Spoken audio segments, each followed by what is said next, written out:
paint the fucking world. Paint the fucking world. The fucking world. Paint the fucking world.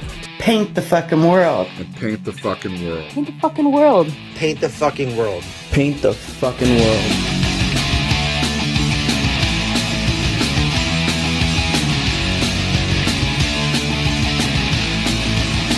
Welcome to Paint the Fucking World, a podcast for artists by artists. My name is Visual Salt, and here with me as always is Nolan, and we are joined by Micah Rauch. How are you doing today, Micah? Doing good. How are you guys?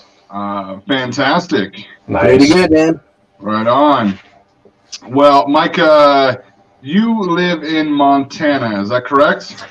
I do. Live in the middle of nowhere in Montana, in a very cold, flat place. It's also very windy. What's the temperature there right now? Actually, I think it's nice out. I think earlier I checked and it was like 6 degrees. So That's nice. Yeah, that's for now. For at the moment, yeah. For the last couple of weeks, it's been like negative 20 to negative, 10 or so. So it's been pretty frigid. Yeah. I feel that. I am cold, and it's like 42 outside. I couldn't imagine being in 6-degree weather. If it was 42, I'd probably be driving around with my window down. It'd be so Take off nice. short flip-flops. Get my flip-flops out. I'm a big flip-flop person, especially come summertime. So yeah, when it gets warm, I gotta find those. So Right on. Now, were you born and raised there? I was. So I grew up. Montana's a pretty big state. I grew up on the eastern side of Montana, and there's like nothing over there. It's like really flat, and there's not really any big cities or towns even. And after I got married, my wife and I, we moved up into like the top northwest corner, and then we moved down to the southwest corner, and then now we're in the middle. So we've lived all over Montana. Okay. Yeah. Now, what's it like being an artist in Montana? Is it difficult, or?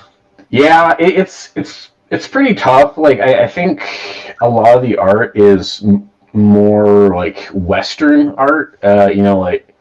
Like with cowboys and tumbleweeds and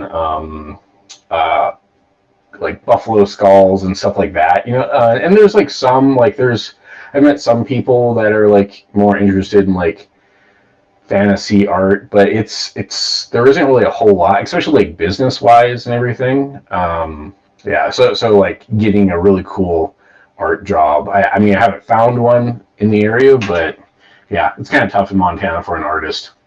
Yeah, and I can imagine like doing vending events is tough. You just did a vending event, correct? I did. It wasn't like a big like art event per se. It was my first vending or art vending event ever, and it was actually like a local pub. Kind of the owner does like this Christmas market thing and invites a bunch of local artists and craftsmen to go. Yeah, like to sell some artwork over a couple of days, and it's during the time when our city has like a Christmas stroll. Okay. Yeah, but other than that, there isn't like a whole lot around. I'm still looking. That's one of my goals for this year is to find more events and venues and possibilities for my artwork. Sure, that's awesome. Yeah. Now, correct me if I'm wrong, but you were in the military. Is that correct? Yep, I was in the military for, about for 6 years in the Army Guard. Okay. And I've been out for a while.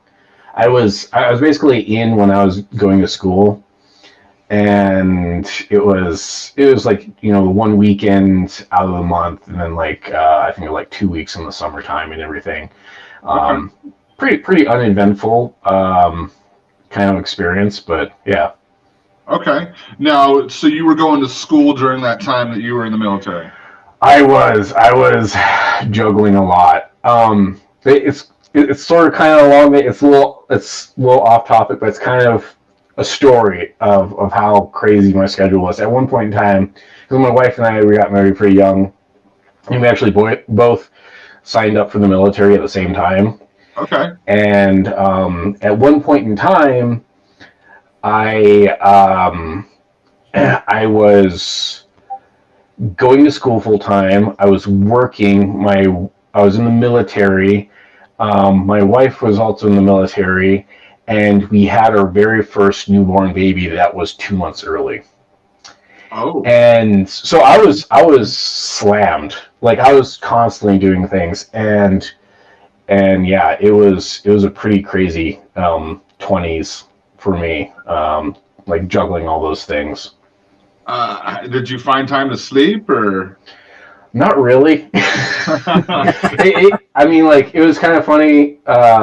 It wasn't funny at the time, but it's funny now. But so at one point in time, during all that, like, my wrist felt like it was broken, and I was like, "What the heck is wrong?" And then it like went up my arm, and then went in my shoulder, and it felt like I got hit with a sledgehammer, and I started getting like these blisters like on my arm. And I worked at the hospital as a custodian at the time, and I was kind of worried that maybe it was like MRSA because I deal with a lot of like biohazard stuff in the hospital. Ooh. And so we went in, my wife and I, we went to the doctors, and as soon as the doctor walked in, he was like, "Whoa, like how long have you had that?" I was like, "I don't know, a couple of days." And he's like, "You have shingles." And I was 28, and my wife just busted up laughing because she was like, you know, if I was like more like old, like an old person type thing. And right. we were like, "Well, how the heck did I get shingles? I'm only 28." And like, well, the doctor's like, "Well, it could be like brought on by stress." And he's like, "Are you under any stress?" And I was like, "Well, I'm in the military. I, you know, school full time. I'm working full time. We have this, you know, brand new baby. We're like young parents. Our child was born 2 months early. Like yada yada yada yada yada. All these things." And he's like, "Yeah, that would do it." And yeah. So sleep? No, I didn't sleep during my 20s. Yeah. No. How many kids? Shingles are itchy, man. What was that? How many kids do you have? I got two. Two's good. Yeah. Two's so good. Yeah. Two, I have two as well, and I'm like, I'm solid. Yeah. Yeah. No, they're good kids though. They keep us busy. I'm sure. Now, what did you go to school for exactly? Was it for art or?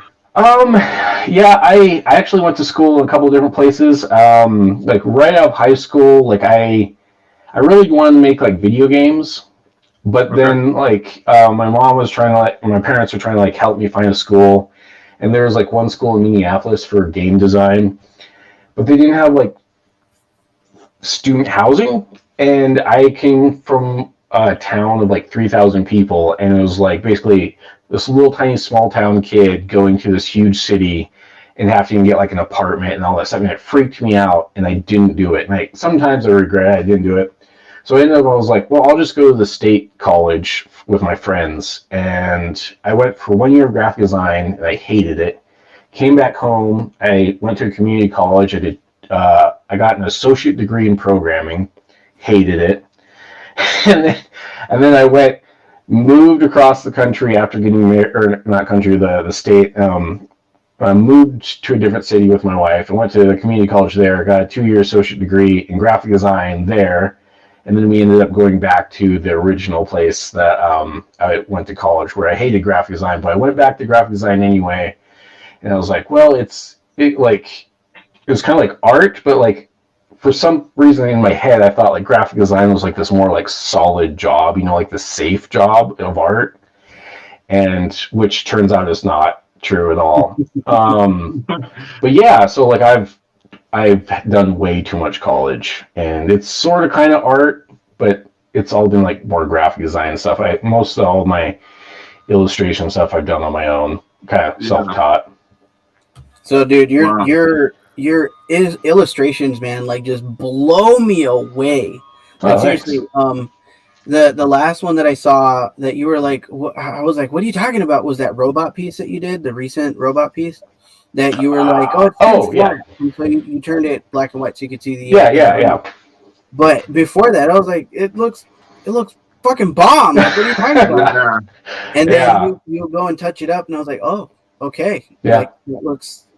I mean, originally it was freaking phenomenal, but now I understand now it looks like a lot better. So yeah, thanks. I really like seeing those differences, because with me, I would have been like, done, I'm putting it away, I'm starting something else. I probably wouldn't even have started, because I would have no, I can't do that.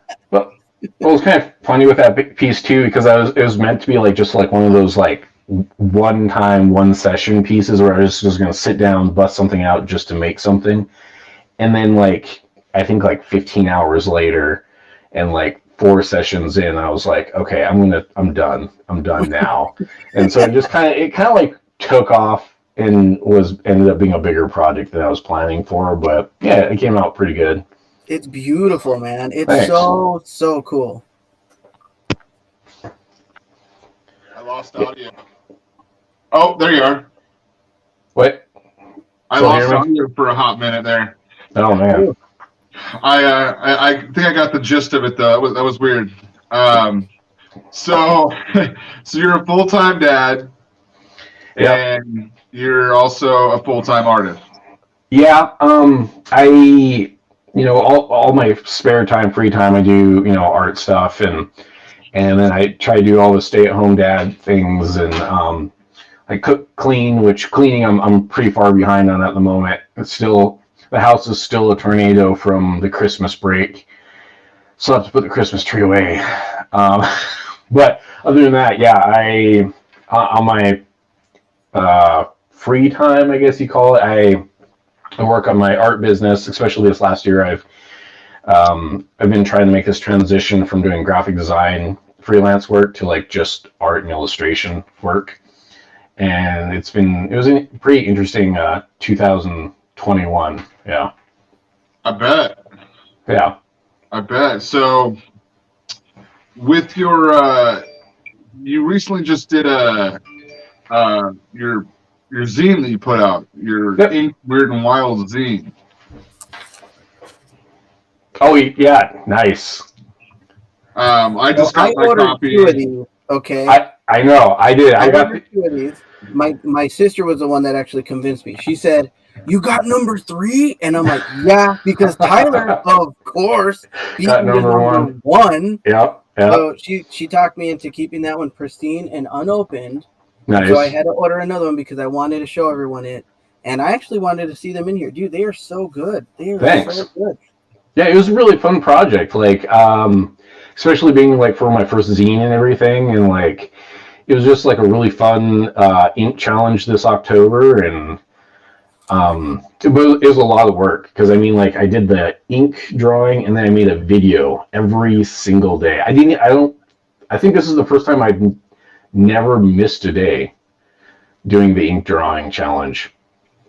So the Mothman one is the one that my sister said was her favorite. Nice.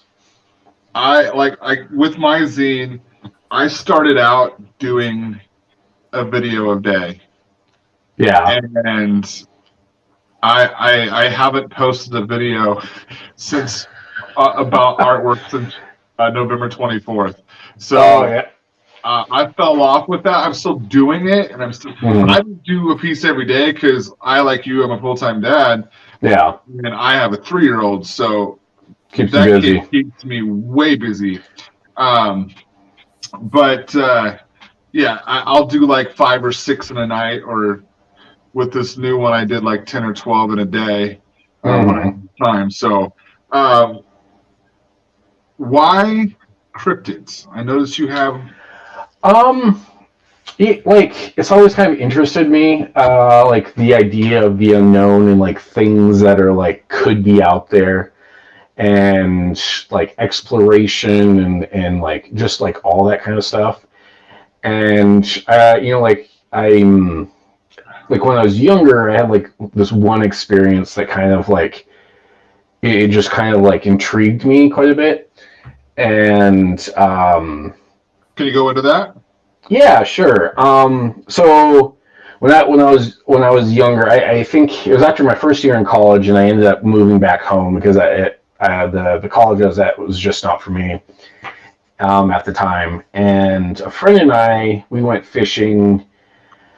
There's like an old steel bridge out of town a little ways, and so we got a bunch of snacks, and like we used to go night fishing and everything, and so this particular night we wanted to go night fishing, so we went out there, and we went on the one side of the bridge opposite of like this park, because usually like on the park side, that's where like a lot of like the drunks and like the druggies kind of like would hang out, and so we were just like, we're gonna be on this other side. And so we were fishing for a while, and we usually like talk about like, you know, weird things anyway, and he mentioned something about, there was like some stories about like these like red eyes or something people had seen in the water at one point in time. And a couple minutes after we were chatting about that, I was looking like upriver, and there was like this red light like above the water, but it looked like a boat light. Like, I don't know if you've seen like a boat out in the water at night, but there's usually like kind of like a light at the front.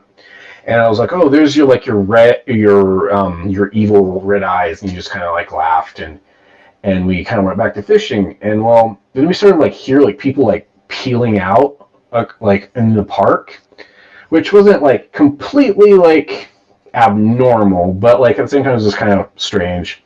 And so like we were fishing, and we started to see like this red light. There was like a huge pillar, I don't know, like maybe 30 feet out in the water, and the red light we kind of see like go behind it, and we knew it was going to come back around. We were expecting it to be like a boat, and usually, like, if someone passes you in a boat and they're probably fishing or whatnot as well, you usually, like, say, like, hey, like, how's it going? Or they, like, ask, like, how's the fishing? And, you know, there's, like, a kind of, like, a little back and forth. And so that's what we were expecting to see. Well, like, as, like, the red light comes around the pillar, like, there's no boat. It's just, like, this red orb. And then all of a sudden, like, it like splits off into like, I can't remember, it was like 5 or 7 like smaller orbs, and it starts like snaking, like almost like flying playfully like in a formation. That's cool. And we're like, what the is that? And like, so we're just like, you know, just jaws dropped and just staring at this, and we're like, it was dead silent. This was like 2000 and when was it? 7 maybe. So like before like the like drones and all this stuff like that, and like it was so weird because like they're like, we couldn't tell if like the light was like either right above or right below the water. Like the light was like it wasn't bouncing off of anything. Like, you know, like usually if there's a light, you see like that light like on like objects around it. There's nothing like that. It was just glowing orbs, and we were just like staring at this, and so it was getting closer and closer, and we were like, oh, maybe it's this or maybe it's that, and like nothing really fit. And like how the water like in the river went, it was kind of like, I don't know what it's called, but it like kind of like goes and like spins back on itself a little bit. So like the current, yeah, and like so it like entered that, and by then it was about 20 feet away from us, and like so it was technically going against the stream. So then we were like, well, it's not floating in the water. So it was so weird. And then so, and my friend's like, what do you think it is? And I was like, I don't know. I was like, why don't you cast your line out and try to hit it? He's like, fuck you. And I'm like, I just laughed, and like, but anyway, like all of a sudden it gets like right out in front of us, and like the orbs start following each other. But they're no longer like going with the river. They're just like stationary, and they start following each other and go faster and faster and faster and faster and faster and faster, and they get smaller and smaller and smaller, and all of a sudden goes poof, and it's gone. Well, and we look at each other and we're like, what was that? And we're like, we had like no clue. So somebody just asked, which was what I was going to ask too. Was there any form of substance involved? No. So like I never like, I've never done any, you know, like substances until like I was older. Like I didn't even start drinking until I was 28. And at the time I think I was 19. And, we didn't smoke anything, nothing. We didn't do any substances or anything like that. Any chemical plants nearby that you guys were like? Nothing. It was it was out of town a ways. It was nothing around. So it was super strange. The Simpsons with the three-eyed fish. Nothing. Nothing like that. No, not at all. So no, it was the strangest thing. I've only had one other weird thing really happen to me. And that was when I was a custodian in a school, and the school had a lot of haunted stories. And a lot of the other custodians had some really freaky stories about the place. There was a crawl space below the gym, and I guess supposedly contracted electricians went down there, and they came back up, and they're like, yeah, we're not going back down there. And the school's you left all of your equipment down there. They're like, yeah, we're not going back down there. And no way. And it was really bad. And I never visually seen anything, but there was this one night when I was cleaning, and it was past midnight, and I bumped my bumped my shin on the table, and I was just oh, it hit me hard. And as soon as I did this little girl laugh was right behind me, and I just had shivers shoot up my spine, and I was like, did you quit? And Yo. No, I didn't quit. So it gets better though, because that room was actually my mom's a teacher, and that was my mom's room. And I came back the next day because I sometimes helped her in class, and they're getting ready to go to school. My mom's like, "Oh, just follow or carry up or follow the back of the line, and we're heading to lunch, and we'll have lunch together." And I'm like, "All right, cool." So I'm in the back of the line. There's these two kids. They're kind of laughing and pointing over at the whiteboard, and the lights are turned off, and they're about to head out. And I'm like, "What are you guys laughing at?" They're like, "Oh, she's funny. She's funny. She looks like a ghost. The girl in the whiteboard." And I just go pale, because the night before I just heard this little girl giggling right behind me, and it was just oh my god. No fucking way. And so and there was this other I was telling the other custodians this, and they're like, "Oh yeah, actually, before your time here, there was another custodian who he was working in that room, and he opened the door, and it was in the dark, and there was a girl in old Native American outfit, and standing in the dark, and he thought a kid got locked in there, and he was like, how did you get locked in here or something, here, you're not supposed to be in here. And he stepped in, and she stepped away from him and just dissipated into the darkness. I got fucking goosebumps right now. Yeah, no. So it was that school. There's a lot of crazy stories. I'm all about I'm a huge paranormal fan, but I tell you what, schools are creepy enough as it is when there's nobody in there. And then you turn off all the fucking lights. Yeah. By yourself. Oh yeah. I would rather hang out in a fucking a morgue. Yeah. It's at least I can see all the cemetery. And the few stories I had were nothing compared to some of the other custodian stories. It was kind of crazy.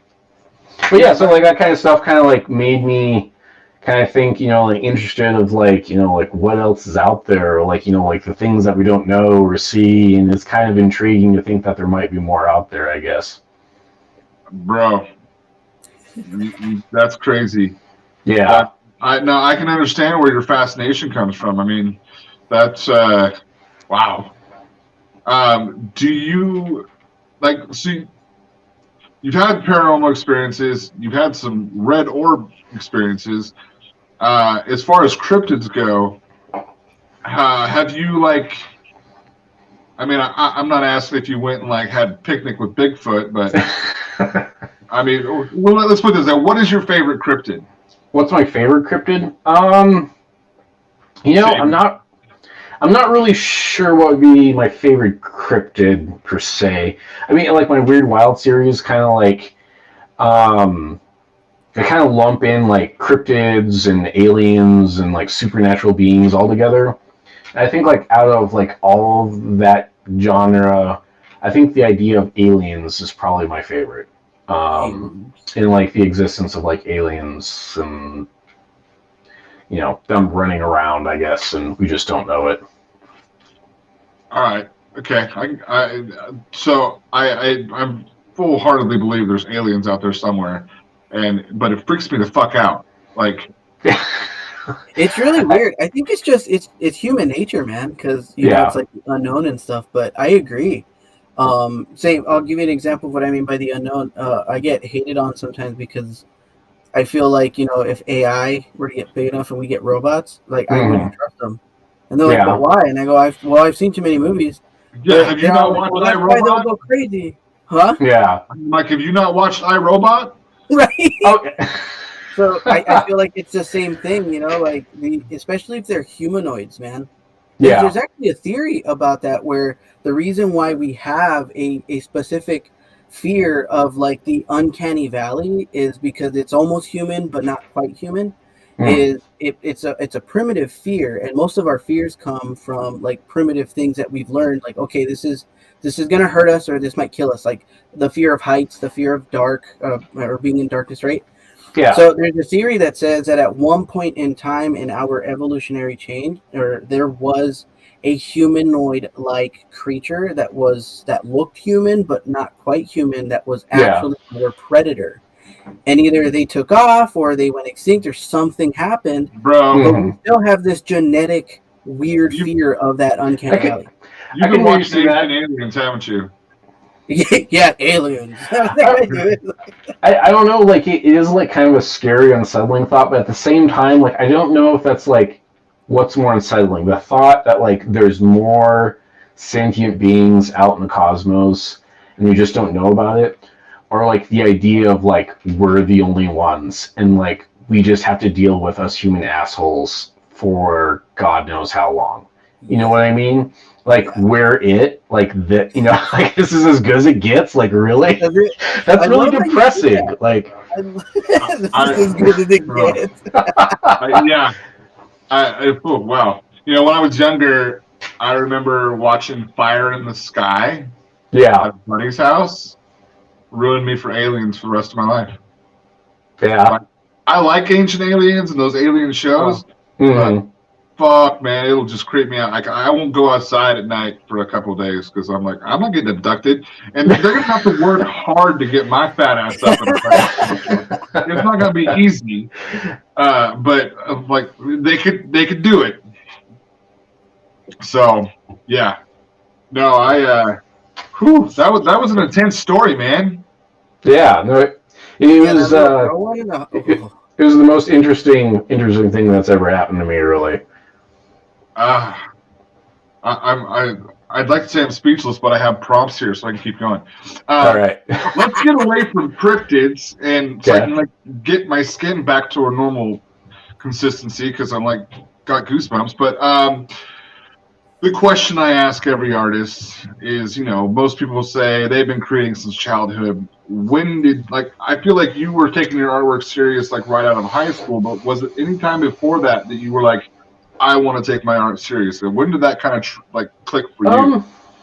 I mean, well, when I was in high school, I did draw quite a bit, and it was more of like an escape than anything else, I guess, just because high school was not my best days. But I always wanted to be an artist, and like as I approached school, I was like, well, I want to be an artist, but I wasn't like very well educated on like what those options were. I was like, I want to be an artist, and they're like, okay, go to school to be an artist. And then I got to school, and they're like, well, what kind of artist do you want to be? And I'm like, there's different types of artists, and like, and then they're like, yeah, you can be like, and then the college I went to, they're like, yeah, you can be a fine artist or you can be a graphic designer. And I'm like, graphic designers make video games, right? And like, so I didn't know what I was doing. And then and then I get into that, and they're like, yeah, okay, you're going to make like business cards and brochures. And I was like, this sucks. And like, but the entire time, like I've always been drawing and whatnot, but I haven't had like a focus or a direction, which has been tough. And especially being that I'm like self-taught in regards to like a lot of my illustration and artwork, and I just don't know what I want to do with it. And actually, this last year, at the beginning of 2021, like I was having like a really rough time. Like I was almost thinking about giving up artwork. And then I had a friend who kind of he does some business coaching type stuff, and he offered to like do these like calls with me, and he kind of like started to help me like find some direction and focus. And so like this last year I'd be like, oh, I got all these things I got to do and blah blah blah blah, and like so I get like overwhelmed because I always have like tons to do, and so sometimes it's hard for me to be like, these are the things I need to do. And so he kind of helped me with that. And so this last year, he'd be like, okay, like you got a show coming up, like we're going to do a Facebook ad for the first time, and are like, you're going to do this week, and we'll see how it goes. We'll talk about it at the end of the week. And like, so that's kind of like, he really helped me slowly start like focusing and like finding a direction to run. Mm-hmm. And so this whole last year has been this whole like, okay, like I want to make more like art products. I want to like maybe like look into this or that, and just kind of like an exploratory type thing. And so I've always been focusing on my artwork, but definitely this last year I've been like really more serious in regards to like trying to make it a business, because I want to be able to make like a living with it one day, and I have all these different goals. And Sure. Yeah. Now you do both digital and traditional work, and yeah, I'm jealous of both sets of skills that you have, because they're absolutely phenomenal. I don't do digital at all, and yeah, you can do digital and paint, and all of your stuff looks better than mine. So kudos to you. Thanks. But what is your favorite medium to work in? I know you do a lot with gouache. Yeah. So I've in the last year and a half or so, I've really started to like gouache, and just because I've been doing a lot of digital for a while, but I'm a very like textile type person. Sure. And I like getting a little messy, and like, so I was like, I want to do more traditional stuff. And so I started to try to do more painting, and I really liked just how like gouache works. And so so I've been doing more of that in the last couple of years. I definitely want to keep up with it. So I think that's probably my favorite. Although there are some days I work on it and I really miss the undo button of Procreate and Photoshop. So yeah. So I feel that, man. Yeah. I just spray paint over it and start over. High school Micah versus now Micah. How has your artwork changed? Like what were you doing in high school? Like what were you drawing at that point? Well, I was drawing a lot of, like kind of sort of the same thing, a lot of like fantasy stuff. I remember drawing from I think they were like Game Pro magazines. Like my friends and I, like we do the like the LAN parties where we get together, or we play like Nintendo 64 or Halo, and then like we get those like video game magazines, and there would be like artwork in there, and I'd like draw some of the characters in there. I remember drawing like some of the like Dragon Ball Z characters, because I watched some Dragon Ball Z when I was younger. And then I was just my art teaching in high school wasn't really great either. I still remember one of my first art teachers in high school, and it was basically like him being like, draw something, and then he'd go and play Counter-Strike on his computer the rest of the period. And like, so there wasn't like ever really any teaching for the most part. And then when I got into a higher grade, I did have a different art teacher, and she was a little bit better, but she never like really, there wasn't anything that really helped, I think. And we had like these sketchbook things where like, oh, like fill so many sketchbook pages out. And even then I'd go and I'd fill out like 10, and like the assignment was like do 2 pages, and she's like, oh yeah, you got an A, you're fine, like kind of thing. Yeah, I feel like art classes, like when I was in high school, like my art teacher, everybody took that class because they're like, it's an easy A. Yeah. And I gained so much knowledge from my art teacher in high school. Like, she's amazing, and I look up to her to this day. Like, so I had it, like, I learned more from her than when I was in college. Mm-hmm. You know, like, because in college they don't give 2 fucks about you. They're just like, okay, here's your assignment: draw a circle, draw a sphere. Yeah. And you do the shading. We're gonna do some live paint today. Oh, you're not doing it right. Oh, you're not holding your brush right. Oh, you're a sellout for making prints. Fuck Yeah. I have a bad experience. I got trauma. Okay. Same. I do too. I totally understand that. But I don't know anything about that type of trauma. I think the hardest in college, I did take a couple of drawing classes, but the thing that like really got me that like I really hated it was, I still remember there was like one class I did, and I really, like there's like in my head I was like, oh, I want to draw like these, like concept artist type, like how they draw, or like in like all this like technical detail and like fantasy worlds and all this stuff like that, and like I want to know like techniques and skills. And I remember taking this one class, and the teacher was basically just like, just draw what you feel. And I'm like, but what about perspective, like 1 point, 2 point, 3 point, 4 point, like that kind of stuff. And it was just, no, just draw what you feel kind of thing. And it drove me insane. So like I was just constantly doing tutorials on my own and constantly learning on my own, and like just always trying to like read more and do more, and like it was just super frustrating. Yeah. When I took a Photoshop class in college, the teacher literally was like, okay, go to YouTube every day and find 3 different tutorials, and then do something based on those and turn it in. I don't think that motherfucker even taught a class. Like, I didn't learn anything from him.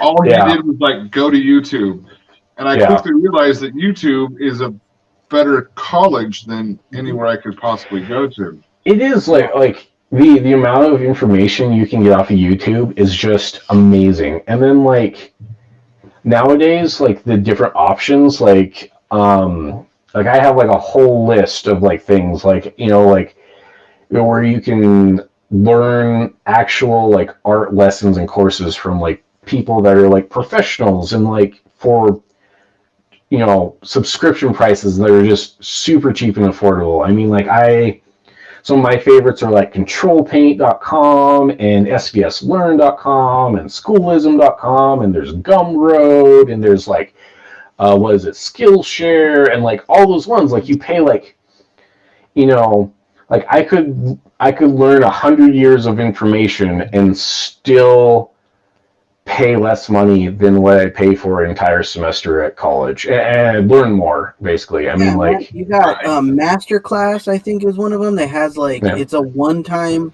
yearly subscription fee, if I'm not mistaken, but you could use the whole website, and there's stuff from like publishing to writing to cooking to art to video to acting. Like there's a bunch everything. Of stuff. So the information that's out there now for artists is just it's really awesome to see, and it's definitely available for people. I mean, if you get tired of YouTube, and you want something more structured, there is definitely options. I mean, not to mention all of the artists on YouTube that do like classes and stuff for very, very minimal pricing, in my opinion. Of they got a set amount of chairs, and they're really good at giving feedback. I think 1000 actually has one of those courses and stuff, and it's he does what, like quarterly or something like that? Yeah, he's Something on like- Skillshare, I believe. Yeah.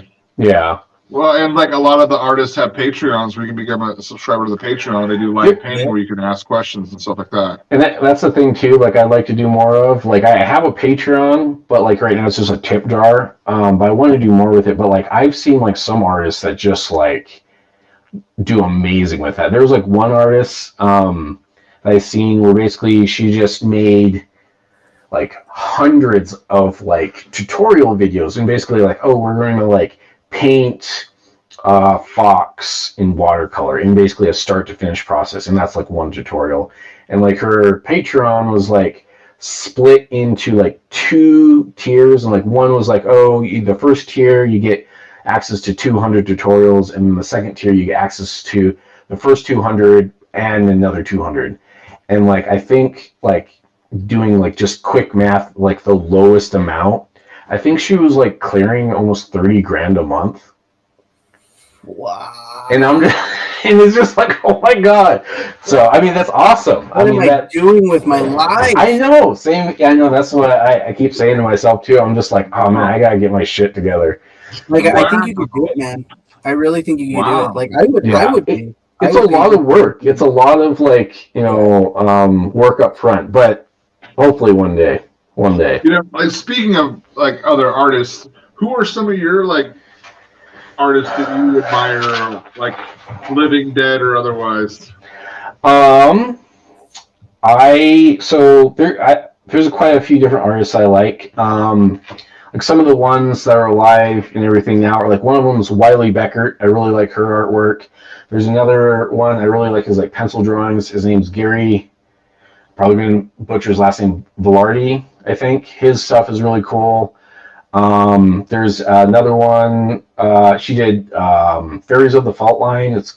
I think her name's like Iris Compiet or something like that. I'm totally butchering names. I'm horrible at that. There's James Gurney. One of the ones I like recently, his name's Sid Mead. I don't think he's around anymore, but he did like a lot of like concept art for Blade Runner and a lot of like futurism type stuff.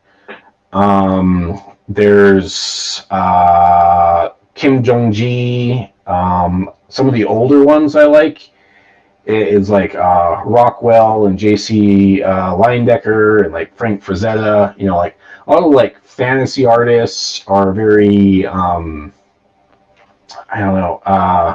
sci-fi type artists. I found one recently I really liked. I want to look more at his stuff, and I think he might not be around anymore, but it's Robert Watts, I think. Okay. But like just a lot of those artists, like there's a lot of like emotion and like a lot of craftsmanship in their work, and they're just like you look at it and you just it almost brings tears to your eyes because of like how like amazing like their, you know, like almost like confidence is just weeping from their craftsmanship of like anatomy and clothing and lighting and storytelling, and like, and you just like look at these things and you're just like damn, like that is amazing. So yeah. I'd be trying because I know I'll probably never get to that level because I don't have the patience. Yeah. So that would be I'm never gonna get there.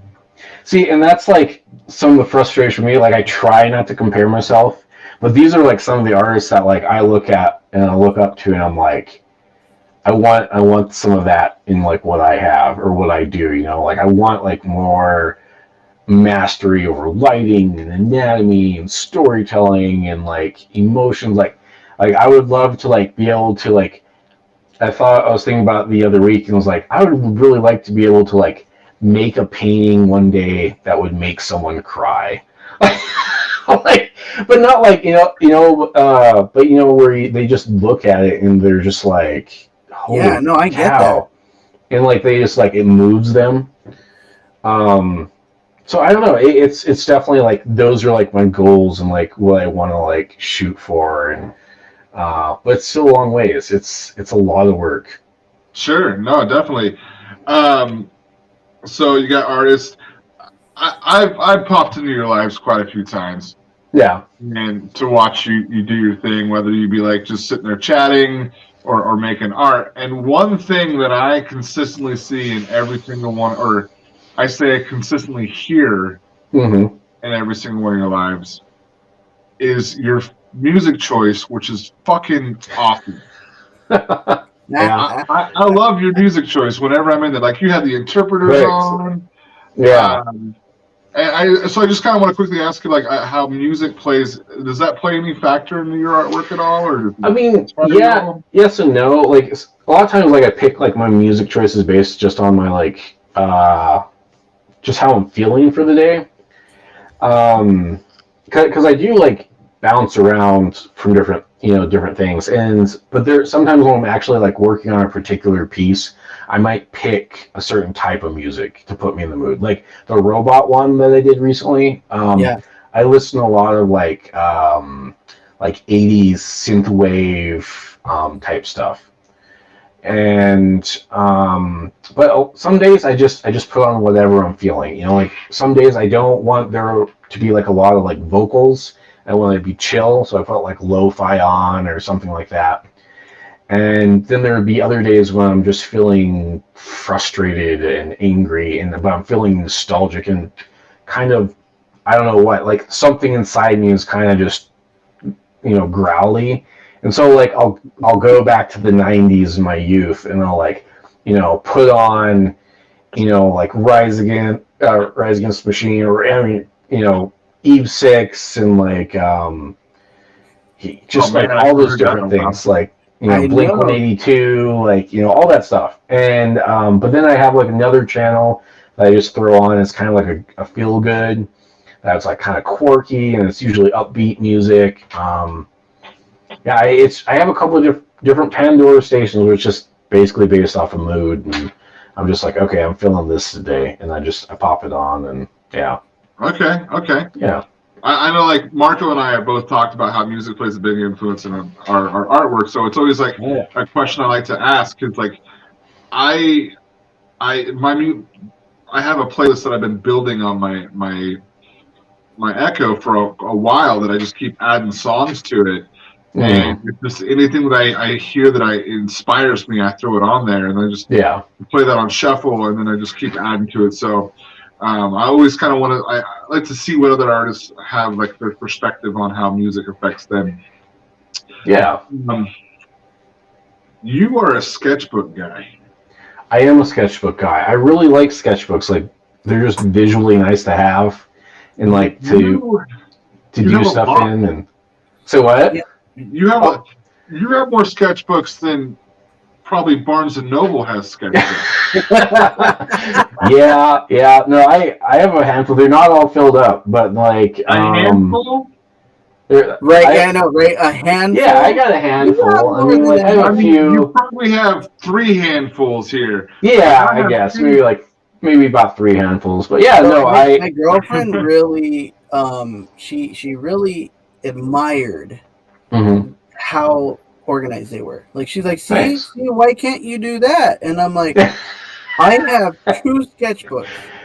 And that's only because I bought one and it was too big for the project and I had to buy another smaller one. Yeah. Otherwise I'd have 1 sketchbook.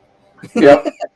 Well, I see them mostly as like tools, and like I use them in different ways, and it's more of like I don't pressure myself to like fill them up in like a particular period of time. I made like some videos before of like my last sketchbook. It took me like 2 years to fill up. But I usually carry it, and I usually like have certain things I want to try in it and do it. Like this is the one I got now, and I'm actually doing So I'll give you a quick look. So I'm doing this like weird like bird creature thing, right? And I'm going to paint it in, but I'm going to cut the eyeballs out, and I'm going to like make it so that like it has like a little like movie tab, so you can move the eyeballs back and forth.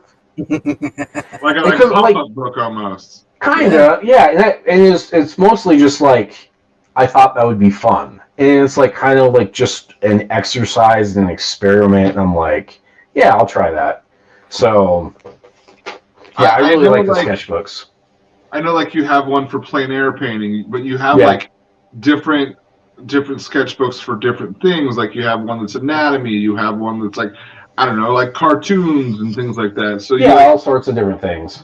Like my sketchbook, I don't use sketchbooks because anything that I draw, I want to try to sell, and if it's not good enough to sell, it goes in the circular file.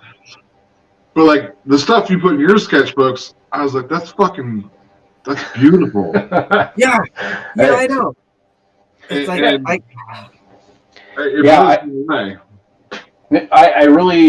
like spending some time and making like the sketchbooks look, really nice. There are like bad pages in there. I usually show the good ones, but there are like, pages in there that I just am like, this is crap. And like, and if it's like really bad, then I'll like paint over it and just draw over the paint. But like, yeah, I usually do spend quite a bit of time on different ones. And, like I showed like the one, like I usually do start my sketchbooks with like the self-portrait. And then so like this year I spent a bunch of time doing that one. And I don't know, it was just fun. It was just kind of a way to chill and relax. I have a feeling that your bad sketches are what Marco and I consider our good sketches. I was gonna say that. I didn't want to say anything. We looked at each other, or we were on the same wavelength, and like we both know it's bad sketches. Yeah. Now, if somebody was like, "Hey, I want to buy that sketchbook," what's the price? Oh, I'm not selling my sketchbooks, but there's got to be a price, like $100,000. Maybe $100,000, but then I'd probably still make a copy of it, like a PDF. But like, have you thought about doing that? Like making a So a couple of people have asked about it. They're like, well, you should sell like your like PDFs of your sketchbook, and I'm like, hey, I've actually, I've bought like a sketchbook, kind of like that from an artist before, like off of Gumroad, for like $5 or $10. And I was like, yeah, that might be kind of like something to look at, is to like make a complete PDF of like some of my sketchbooks for people to like look through and then pop them up for like a downloadable file or something like that. And so yeah, that might be something I definitely do in the future. Man, I'm sure you have enough art in those sketchbooks, like good art, as you say, right? Yeah. To make a couple art books, period. Like, first of all, I absolutely love your tradition of doing a self-portrait in the beginning. Yeah. And I've seen a couple of them, if not, I've seen a good amount of them that you've shown. Yeah. They're all different. They're all amazing. They all look like you, Yeah. But your style in it it's very different from each one. Mm-hmm. And that just got me going, like, dude, you could probably that's easy art book right there. Mm-hmm. Just throw a couple sketch pages in there, talk about your development or what that book was about. Like, that is an easy art book. I would it's definitely like one. No. Yeah, you're like, Marco. Hey. No, like I've definitely like thought about that. That's something I want to do. Like, I'm a pretty big like planner and like kind of schemer. Well, I don't know if schemer is the right word, but like, I have like ideas of like, okay, these are projects I want to do in the future. These are things I want to test and try. These are things like, it's like a hockey puck or like wood slice. And so my brother had like a laser engraver, and I made like this Bigfoot design, and we engraved like this design. And I was like thinking like, okay, like that's a project I might want to do in the future, of like doing like 5 Bigfoot coasters, and I like design the whole like packaging, and like I do like all this stuff. Oh wow! So so like that, and then it actually has like my Weird Wild like logo on the back, nice. And I think was that birch or something like that. But yeah, and then basically like stain it and everything, and so I thought about doing like that in the future. I thought about doing way more zines in the future. I have like a list of possibilities. I have, sticker ideas, basically things like checklists of like, okay, what am I going to tackle next, or Mm-hmm. So definitely I'm a planner when it comes to that. Well, speaking of planning, Mm-hmm. I know you're a D&D guy. Yeah, definitely. And I've Right. seen some of your D&D like comics you made from your campaign. Yeah. Do you draw a lot of inspiration from D&D, like in your work? Yes and no, not really. I only started playing D&D probably a little under 2 years ago, and it's only been like with this one group, and it's been a lot of fun. Like I made a lot of art for the group, and I haven't made any in a while, just because like life for everyone in the group's been kind of crazy, so we haven't been playing quite as often. Sure. But there's a lot of fun things I'd like to draw more from in there, and like I'd like to do more comics from it. I've really enjoyed those. Like it was kind of funny this last year. My group was like, "Oh, you should throw these up on Reddit," and I'm like, "I've heard of Reddit before, but I don't know, you know." So and then like, I've never went to that place, and like, so I go to Reddit, and I'm like, "Good Lord, this is like a disaster. Like, how do I do anything?" And I think I found like I was like, okay, I googled like D&D subreddits, and like I threw one of my comics up, and and I think he got like how many, like 10,000 up likes or something like that. Oh wow! Yeah, and I was like, I don't know if that's good or bad on Reddit. And I was like, yay, you know, kind of thing. But so people have seemed to really enjoy like the short comics or the short little 4-panel things I've done. It's something I want to do more, or maybe not necessarily, you know, that D&D, you know, that D&D storyline per se, but maybe just like more comics in that style. I really enjoy that style. It's very procedural. Like it's like I do the rough line work, and then I do a nicer line work, and then I put flat colors in, and I put the shadows in, and then I put highlights and throw some color dodge on top, and done. Like it's very step by step. I like them. I think they'd be great for your zine. Yeah, and I thought about doing like writing some short stories and then doing like comics in that style. Sure. Yeah.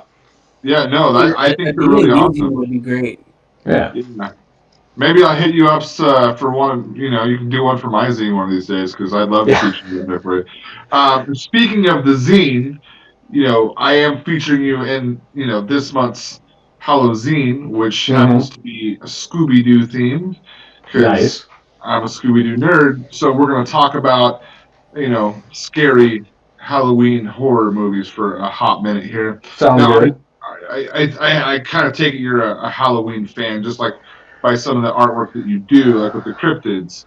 Are you like a horror movie fan at all, or? I wouldn't necessarily like I'm a horror fan or a horror fan per se. I mean, I guess it depends on the horror movies. Like I'm definitely more like a creature horror, but like I'm not really a fan of like the Saw movies or like, you know, Centipede or, you know, like things like that. Human Centipede should not be for anybody. That's just, you know, like stuff like that. Like it's just not my thing. But like you know, like a lot of like creature stuff, and some I don't know if it'd be considered horror or not. Like I like a lot of like Del Toro's stuff, like his creature designs and like some of the storytelling, and I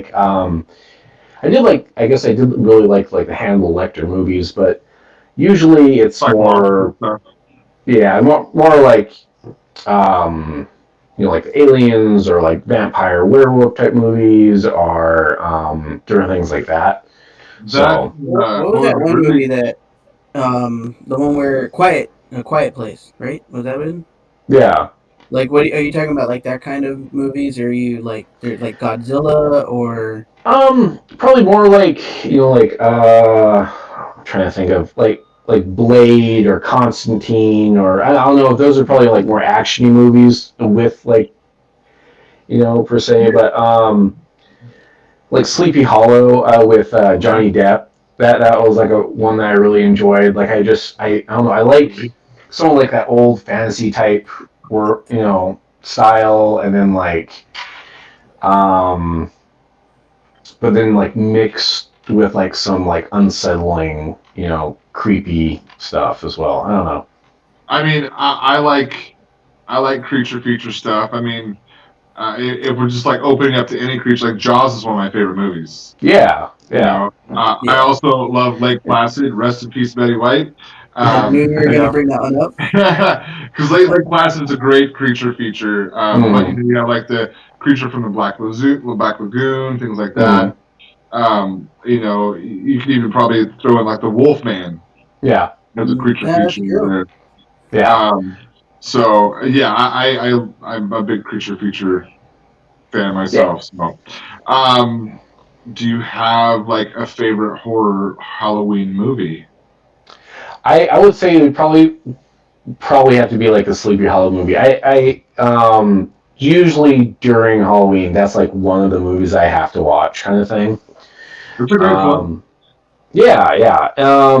I trying to think of any other type of ones. I was like trying to like think of horror movies the other day that I like, and I was like, man, I need to watch some more because there are like some that I think I would enjoy more, like some of like the supernatural ones and whatnot. Like I really liked like The Right with that's a great flick. Anthony Hopkins. Yeah, Anthony Hopkins. So I really like that one, and there was like another one. I can't remember what it was, but yeah, I definitely need to watch some more horror movies. I'm surprised you didn't say like what was it, the 1979 Alien by Ridley Scott? Like, oh yeah, that movie. That one. I trying to remember. Creepy as fuck. Yeah, there was. I love everything about that movie. How they filmed it. What they used to make the alien was like really crazy. A lot of people don't realize it's like you trash bags and stuff. But that's Jaws in space, basically. Yeah. Oof. Yeah. Not only that, but you know, you have H.R. Geiger who designed the Alien, who is that's right, was a phenomenal artist as well. Yeah. So you know, it's one of those movies that actually used a really prominent artist to design, you know, the look and the aesthetic of the movie, really. Mm-hmm. It definitely stands the test of time. Like they haven't actually until the recent movies, they haven't really done much to mess with the original formula.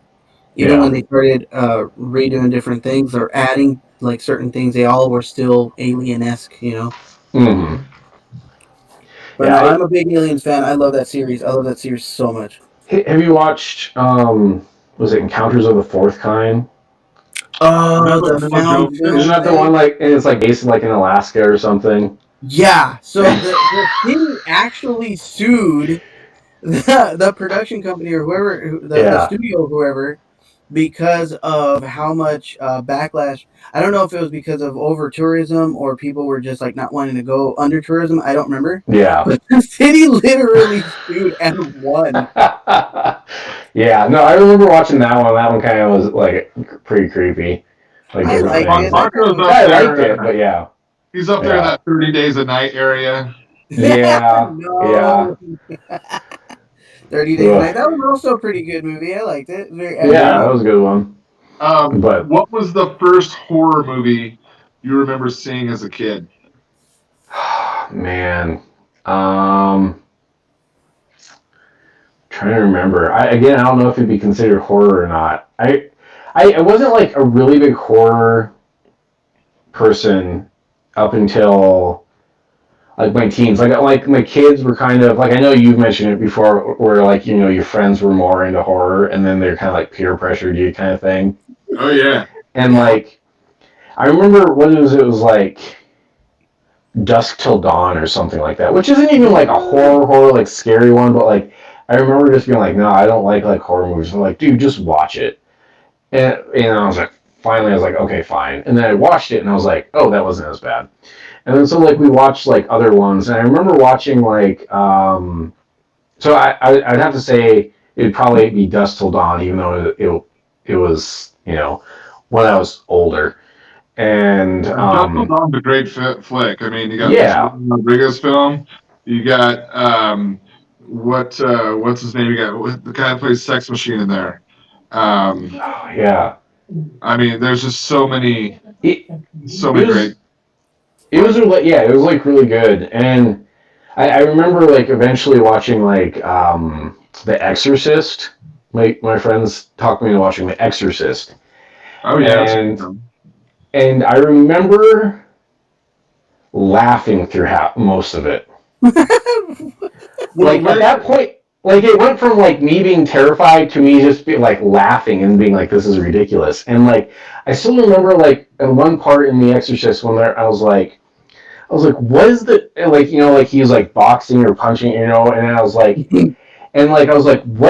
what's he gonna do? Like beat the demon out? And then like later on, I think if I remember, like he actually was like trying to like I don't know hit the girl or something. I don't know, something crazy. I was just like, this is ridiculous, and I was just laughing. And so by then I wasn't scared anymore. I wasn't, and so like things just didn't scare me. I think like the majority of the movies just don't scare me anymore.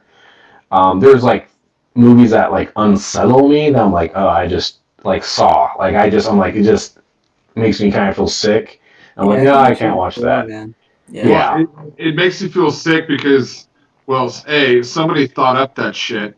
Yeah, yeah. B, there's a potential that somebody could actually be out there doing that kind of shit. So that's definitely right. So it's like very unsettling. It's very unsettling. Yeah. So, how about your favorite horror character? Horror character. I don't know if I really have one per se. I mean, it could be Ichabod. Yeah, it could be like the Ichabod and whatnot. I think that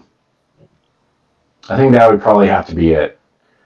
Because there's just so many. It's like when people ask me what's my favorite song and stuff, I'm like, how do I choose that? And it's kind of like how I pick music. It's like it really depends on the day. Like, what's my favorite? I had a job interview where they asked me what my favorite song was, and I was like, what? And then they asked me why. And then she goes, "Oh, that's interesting. Everybody picks Eye of the Tiger." And I was like, "What?" I can't say that's even a song I'm like really like. I'm not like, yeah. I don't know. That's kind of crazy though. Yeah, it's hard to choose when there's so many choices. It's really tough. Yeah. Definitely. Yeah. Yeah. I will say, even though it's not horror movies, I will say I have comfort movies that are my favorite. And my comfort movies where I've watched them probably 100 times. The first and second Mummy movie and the Indiana Jones movies. Because when I was younger, I was like, I don't know, I kind of wanted to be like Indiana Jones, like explore and like. Who didn't? And yeah, explore and beat up Nazis and find gold and treasure and all that stuff. And so those are the movies I go back to and I watch repeatedly. So one of the movies. That's a good question. I like that. Comfort movies. Yeah. One of the movies that I have watched probably hundreds of times is The 13th Warrior. Okay. Which I don't know if you ever watched it, but it sounds familiar.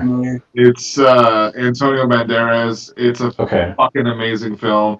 Kind of has always reminded me of Beowulf, the story of Beowulf, but really nothing similar to that. But it's a great film, and if you haven't watched it, you really should.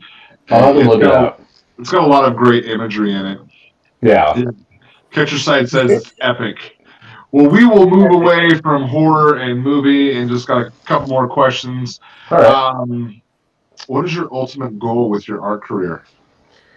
Oh, man. Short term or long term?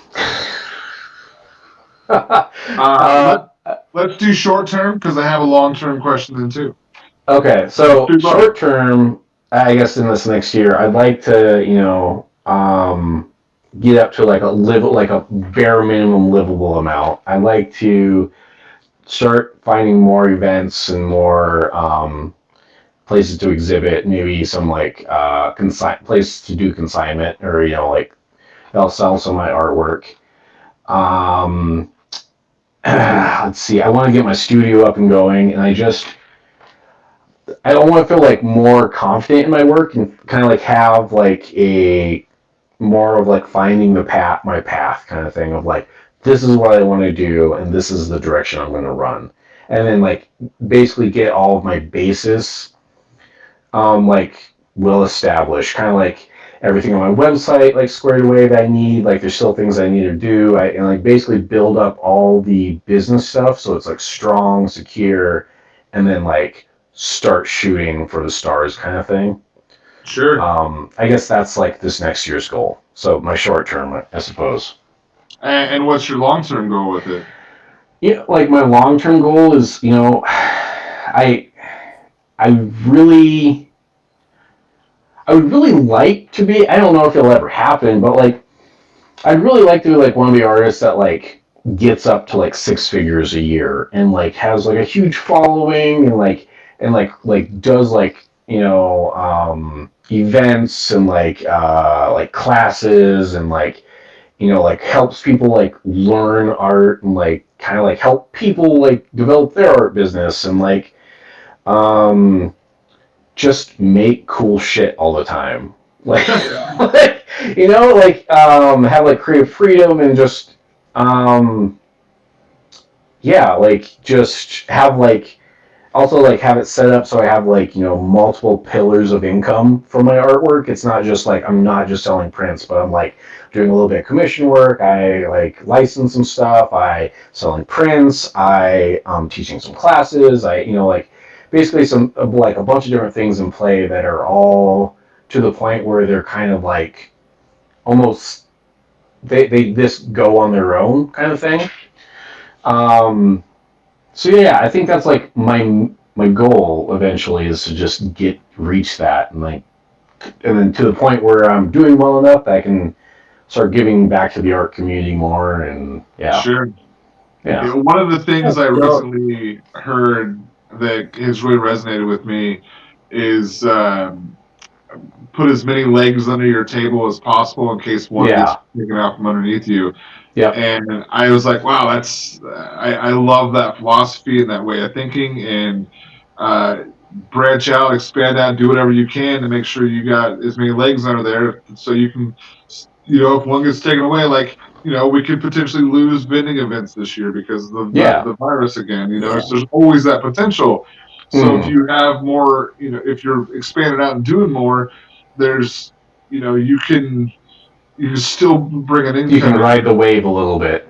Yeah. Exactly. Yeah. So, I, like you said, have different pillars in there of, and I thought that was really, really good. That's smart, Yeah. So I definitely. What is some advice you would give your younger self? Oh man.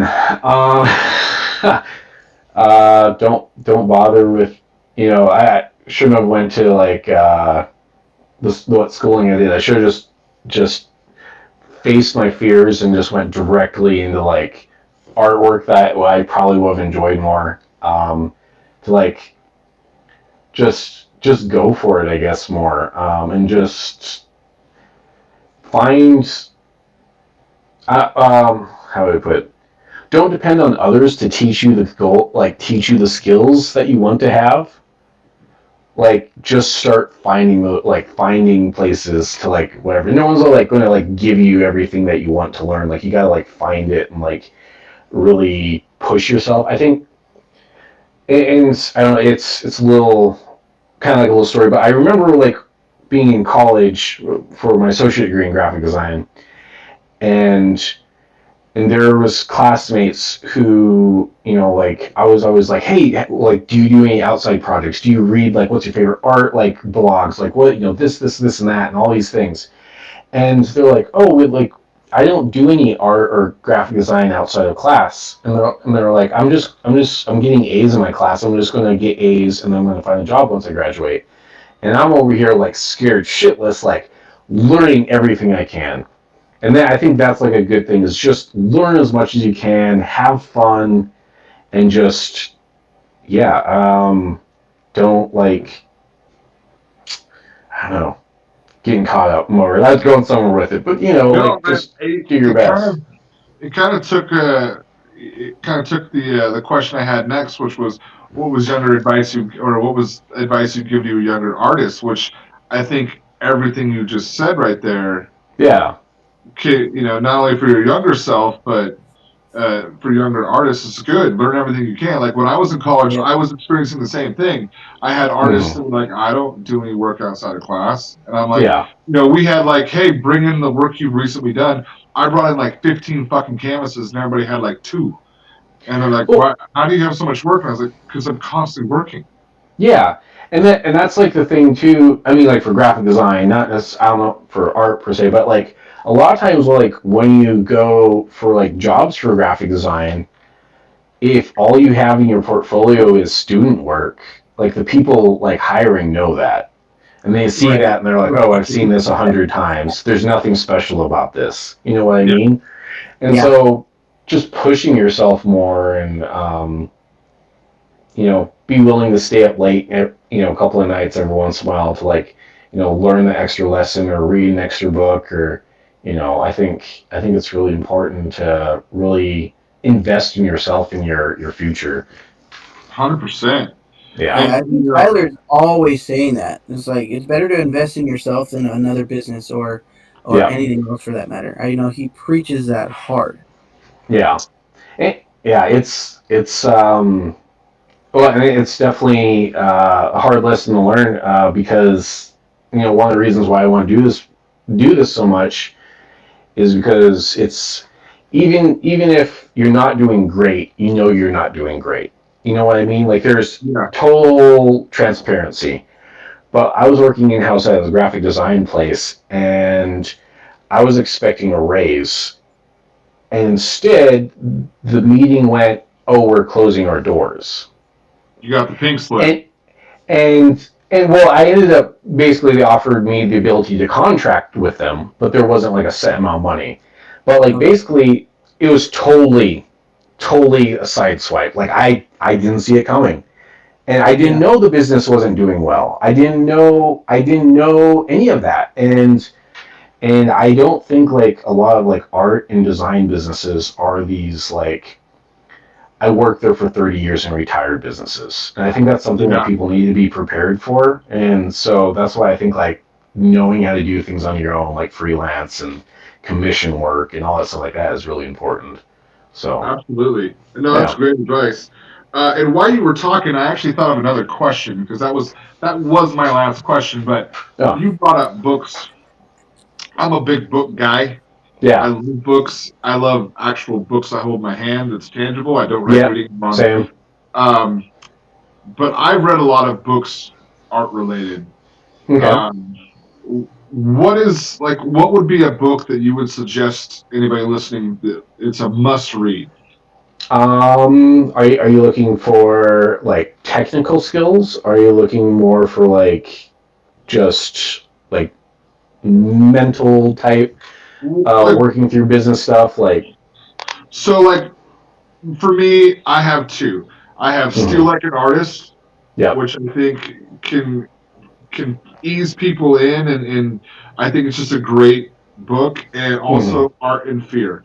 Those 2 books hit home for me really hard. So those like my art Bibles. Those are the 2 if somebody's looking for something, I'm like, read Art and Fear. I read it when I was in college. It changed my perspective on a lot of things. It is a good one. Yeah. And then Steal Like an Artist is another one that changed my perspective on a lot of things.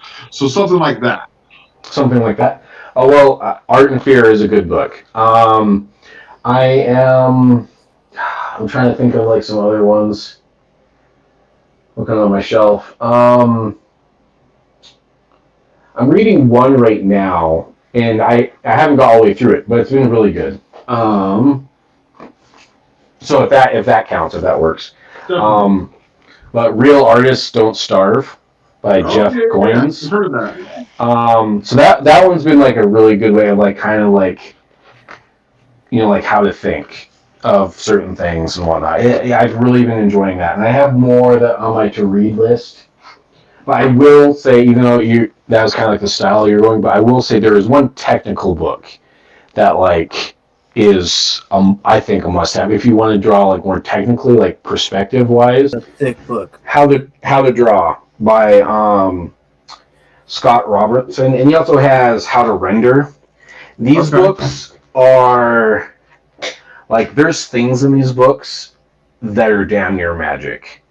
Like when it comes to like perspective, like things like finding how to draw certain things like in the 3-dimensional plane, and you're just like, that's a thing. Like you can find that like that, and I'm not kidding. Like it perspective wise, this is everything you need to know. Like it's magic. I would highly recommend this book for anyone who wants to beef up those skills. So well, I'm gonna tell you now, you should drop that in the Discord, because I'll have to do that for sure.